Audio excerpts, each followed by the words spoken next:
आपल्याला कुत्र्याचं हे दिसतंय. हा? कुत्र्याचं चित्र दिसतंय. कुत्र्याचं चित्र दिसतंय. कशा प्रकारचा कुत्रा आहे तो? कोणत्या प्रकारचा कुत्रा आहे तो? रंग कोणता आहे त्या कुत्र्याचा? तसं ते मला काळोखच दिसतं पूर्ण. काळं दिसत. हा? काळाच दिसतोय ते. काळा दिसतोय कुत्रा.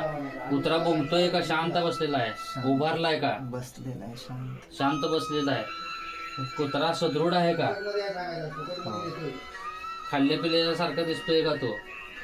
का वाळलेला न खाल्लेला वगैरे असा दिसतोय? सदृढ आहे. तो कुठं बसलेला आहे कुत्रा? जमिनीवरती बसलेला आहे. त्याच्या आजूबाजूला घरं दिसत आहेत का? घरं दिसत आहेत का त्याच्या आजूबाजूला? नाही. त्याच्या जवळपास काही दिसतंय का? वस्तू दिसत आहेत का अजून कोणत्या? तो खांबाखाली बसलाय, तो घराजवळ बसलाय, झाडाखाली बसलाय.